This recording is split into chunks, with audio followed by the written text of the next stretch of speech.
Hey there, race fans. It's Race Day Top 5 with me, Frank 5. As I mentioned at the conclusion of yesterday's video recapping the Texas race, I was going to do a little silly season update for you guys about there's been some big news lately about drivers moving to new teams, one driver being reinstated, and a brand new race team owned by a familiar face, not in racing world, but in sports world in general. So let's talk about this because I'll probably forget about this before previewing 2021 next year. So let's just get into it. Let's start with the big news. Number one, yesterday afternoon, before we finally was able to restart the Texas race, it was announced that Kyle Larson, who was reinstated from NASCAR about a week ago, has announced that he will be, at long last, driving for Hendrick Motorsports in 2021 on a multi-year deal, with some other big news to describe, and I'll get to that in a second, but I would like to first and foremost say how happy I am to have Kyle Larson back in our sport, because Kyle Larson is what we need. He is a member of the diversity program. He's an Asian American citizen of our country and an Asian American driver, and he's really, really talented. I mean, Kyle Larson has come from dirt racing in his upbringing, and he still runs dirt racing to this day, and he's brought a lot of that to NASCAR, especially with him literally running the high groove at all these 1.5 mile, 2 mile tracks, short tracks. He literally loves running up in the high groove. That's his preferred place to run, and Kyle Larson has been really successful in the sport since he got here. He won Rookie of the Year honors in his first full-time season in the Cup Series. He finally won a race in 2016 that got him into the playoffs. From 2016 all the way to 2019, he had made the playoffs. Only one of those seasons he didn't win a race at all year, and that was in 2018. Of course, that was the year when we introduced the new Camaro. So that was a tough time for Larson. He had a couple close calls to win races that year, including the finish with him and Kyle Busch at Chicagoland. That was one of the best finishes NASCAR will ever have in our sport. But Kyle Larson, at the beginning of the season, 4 races into the season before the pandemic hit, he was in the top 10 in points, and the 3 out of the 4 races that we ran, he finished in the top 10, and it looked like that he would probably, when we resume, was going to go out and win a lot of races because the Chevrolets were looking really strong.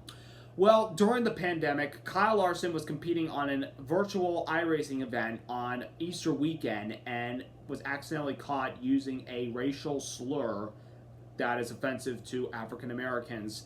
And Chip Ganassi heard about it, Chevrolet heard about it, his sponsors heard about it, and they're like, no, we're pulling our relationship on you. Ganassi originally suspended Larson indefinitely, and then a couple days later they fired him, and NASCAR suspended him indefinitely, so he had to go through sensitivity training, he had to go through reinstatement. He did send a video later saying, I apologize for what I did, and then a couple months later he issued about a 4, 5, 6+ page apology letter saying, I take responsibility for my actions. I apologize to anybody that I have offended, and I want to make myself a better person. Well, Kyle Larson apparently has done that, and he has been reinstated by NASCAR. He's not allowed to return to the track until the first day of 2021 next year, but that doesn't mean he couldn't sign up with the team. And yesterday, he will be driving for Hendrick Motorsports next year. And I'm really happy, and a lot of people, this is the last domino effect to fall for silly season. I mean, there's other silly season notes that I have to tell you about, but this was the biggest domino that had to fall, and Kyle Larson will be with Hendrick Motorsports, and this Hendrick Motorsports team next year is going to be something else. The average age of all 4 drivers, 26! Wow! I mean, we haven't had a stacked Hendrick group to win racer championships since we had Jimmy Johnson, Jeff Gordon, Mark Martin, and Dale Earnhardt Jr. as teammates. Those were the days. Other big news of Kyle Larson's signing is that he will be with Cliff Daniels, who was Jimmy Johnson's crew chief this year, and Hendrick Motorsports is bringing back the 5 car. That number has not been run since 2017 when Casey Kane was the driver, and he took that car to Victory Lane in the Brickyard 400 in 2017, a race that went so long, and he was literally dehydrated after the race because it was so hot. But Kyle Larson's bringing back the 5 car. They're abandoning the 88, but they're not retiring it. I mean, that's not a number that they technically own. Another team out there could pick up the number. But Kyle Larson will be driving the number 5 car next year. I'm really happy for him. Sponsorship has not been announced yet by this team, which is something they got to work on in the offseason. But I think they'll find something. And there's been some sponsorship connections lately in the news about rumors about he could be sponsored by Luma, who's sponsored for Alex Bowman. But we'll wait and see. But Kyle Larson has a ride for 2021. Number 2, Alex Bowman already signed a contract with Hendrick Motorsports at the beginning of the year. Well, he will still stay with Hendrick Motorsports, but we all know what he will be doing at Hendrick Motorsports next year. He will be the successor to Jimmy Johnson in the 48 car. Yes, we were wondering who was going to replace Jimmy Johnson? We knew Alex Bowman was staying, but we didn't think he would transition from the 8 to the 48. The rumors were a couple weeks ago that Bowman would possibly transition over to the 48 and they maybe shut down the 4th Hendrick car. Obviously, now with Larson signed, that's not the case.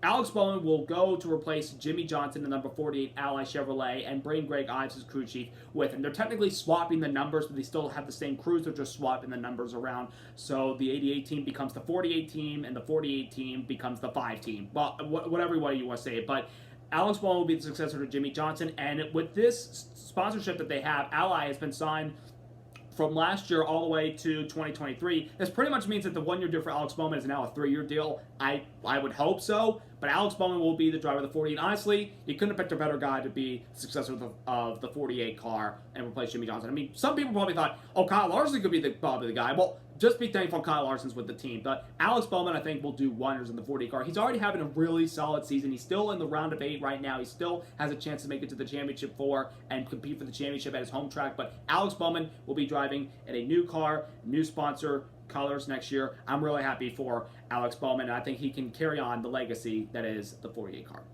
Number 3, we already have our newest rookie addition for 2021.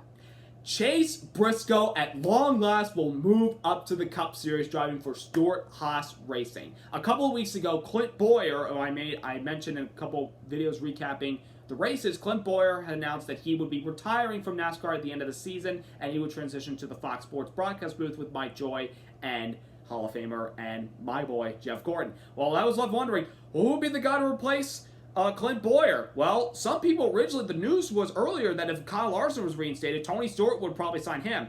But there's also, what about this guy, Chase Briscoe, who's winning a lot of races in the Xfinity Series, almost pretty much has 10 wins at the very least. Well, Chase Briscoe will be the successor to Clint Bowyer in the number 14 car. Briscoe has had an incredible 2020 season, even with all the stuff. He's had a couple of downs. He and his girlfriend or wife, I can't remember what the relationship status is, had a miscarriage earlier in the year during the week of NASCAR's return from the pandemic. But Briscoe, in the first race back, was able to hold off Kyle Busch in the Xfinity race in one of the most exciting finishes in the Xfinity Series this year. And Briscoe, that win sparked a big year for him. He's won a lot of races on the 1.5 miles, a lot of the short tracks. Briscoe has been on fire this year.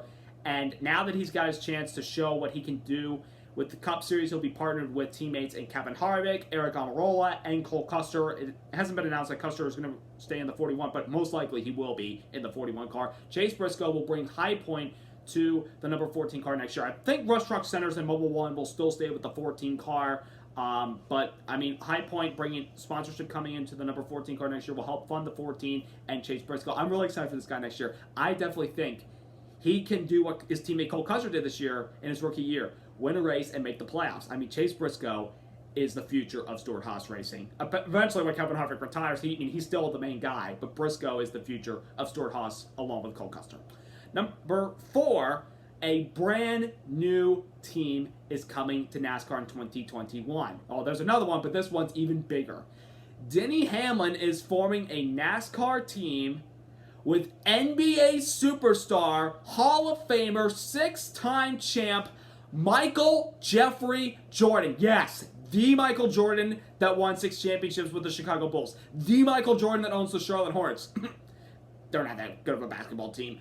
Michael Jordan and Denny Hamlin are forming their own team that's going to be called 2311 in Roman numerals XI. That's 11 in Roman numerals. It's going to be called 2311 Racing. And Bubba Wallace will be the driver of this team next year. I'm really happy. This is a big deal for NASCAR. Having one of the biggest stars in all of sports, and sports in general, coming to NASCAR, and he's admitted he's a fan. Michael Jordan is a big NASCAR fan. He grew up watching it as a kid. He got to go to the races as a kid before he began his NBA professional career. He was actually at the Championship 4 race at Homestead last year when his good buddy Denny Hamlin, who obviously now they have this team together, they are really good buddies, and he came to support Denny and to support NASCAR as well. He was even asked a question on the pre-race show by Dale Jr., would you consider owning a NASCAR team? And jokingly, he said, no, not really. Well, now he's bought into it, and he says, I'm here for the long haul. I want to win races and championships. This team will most likely get backing from Joe Gibbs Racing, cars, as well as engines. They do have a charter for next year if they acquired it from Germain Racing, who's going to shut down at the end of this year because Geico is not coming back to sponsor them. But Bubba Wallace will be the driver of this team, and the number has been announced that it'll be number 23 because that's the number that Michael Jordan had when he was playing in the NBA for the Chicago Bulls. So this is big for NASCAR. Pairing a minority driver with a minority leader and a guy who's one of the biggest sports figures in all of America and all over the world, this is big for NASCAR. This will bring attention to NASCAR. This will bring in hopefully more fans. This will bring in NBA fans who love the NBA and love Michael Jordan. They're thinking Michael Jordan's owning an NBA team and he's got a minority driver, Bubba Wallace, as his driver. Maybe I will give NASCAR a chance and I'll see what he does. And I think Michael Jordan, I think next year they're going to get off to a little bit of a slow start, but I think in the coming years they will be contenders for race wins and possibly championships. This is a big move for Michael Jordan and for Denny Hamlin because when he retires, he will also handle duties at this team. Michael Jordan's the majority owner, Hamlin's the minority owner. Bubba Wallace coming in will help hopefully elevate his career. He's had a fairly good year this year with the 43 team, but this is a big change for him, and I think he's going to have a very solid 2021 season next year. I mean, we are all very welcome to having Michael Jordan being a team owner in NASCAR. And number 5, Eric Jones. After he announced that in the middle of the year that he would not be back with Joe Gibbs Racing next year and they were replacing him with Christopher Bell, people were wondering, well, where's Eric Jones going to go? Well, his domino has fallen. Eric Jones will be the successor to Bubba Wallace as he will pilot the number 43 for Richard Petty Motorsports in 2021 next year. This will be the first time that Eric Jones has driven a Chevrolet in his career. He's never driven a Chevy before. He's only driven Toyotas his entire career, so he'll be transitioning to a new manufacturer and a brand new team because he's basically been a Joe Gibbs development driver since he began his NASCAR career, starting with the KBM Toyota team, which KBM Motorsports is basically a Joe Gibbs truck team, but that's owned by Kyle Busch. But Eric Jones coming to this team, this is good for both sides to help both sides rebuild and hopefully make big changes for them in 2021 because the 43 team has run better this year, but they still want more. And Eric Jones wants to show that, because he was kind of basically the weak link of Joe Gibbs Racing because he had 3 championship veterans and Denny Hamlin and Martin Truex Jr. and Kyle Busch. Eric Jones wants a change, and he's got it now, and hopefully he and Richard Petty Motorsports can have a big year next year, and I'm happy for Eric Jones, and I hope he has success next year. Another bit of news that this is another news that has to be broken to you, is that there is also another team that's coming to NASCAR next year called Trackhouse Racing, owned by former NASCAR road racing driver Justin Marks. He will be running this new team, Trackhouse Racing, with the number 99. They will have a charter acquired from one of the Spire teams, and their driver for next year will be Daniel Suarez. Suarez announced that he would not be back with Gaunt Brothers Racing, who he's been driving for this year. He will go to this team. It's a Chevrolet team. They'll have backing from Richard Childress Racing. As I mentioned, they have leased a charter, so he'll be locked into every race next year. Really happy for Daniel Suarez. He can start over again, and this team I think will definitely be better than the 96 team that he's driving this year with Richard Childress backing. They could probably run in the top 20, top 25, and maybe run a little bit higher as the season progresses. So really happy for Daniel Suarez that he's got a new ride and this new team coming in. I can't wait to see what this team does like 2311 Racing.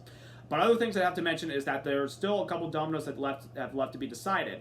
Ty Dillon and Corey LaJoie. There are 2 other big names on the market right now. Where are they going to go?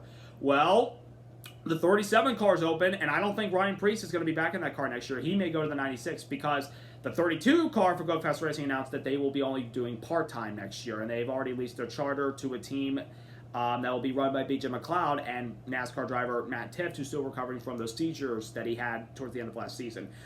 So we don't know who's going to drive that new team that McLeod and Tifft are driving. We don't know who's going to drive the 37. I'm thinking hopefully it'd be LaJoie or Ty Dillon, or both of them go back to the Xfinity Series for a full season, and then hopefully a cup opening happens in 2020 at the end of 2021 when a big name retires, like say maybe Denny Hamlin. LaJoie goes there, Ty Dillon goes there. I'll probably think that Ty Dillon would stick with the Chevrolet, and LaJoie could. He's changed manufacturers. He's driven Toyota, Chevy, Ford. It's up in the air for him. But those are the big storylines I have to get out as far as silly season. Kyle Larson is finally signed up with Hendrick, bringing the 5 car back, Alex Bowman's the successor to Jimmy Johnson, the 48. Chase Briscoe's our first main rookie contender announced for the 14 car in 2021. Bubba Wallace is running for a new team owned by NBA champ Michael Jordan and Denny Hamlin, who's running for a championship right now. And Eric Jones starts off fresh with the famed 43 car. And Daniel Suarez is now partnering with a new team in Trackhouse Racing. So that's all the silly season news I have to get into. And as I mentioned, tune in Sunday for the final race in the round of 8, the Xfinity 500 in Martinsville, to find out who makes it into the championship 4 with Joey Logano. So subscribe, like. All the big silly season news has been revealed for the most part, and I'll bring all the other storylines for 2021 to the beginning of next year before Speed Weeks in Daytona. So you all have a great weekend. I'll talk to you after the race Sunday. And also want to say one quick thing, because it's spooky season. Woo! Happy Halloween, everybody. See ya.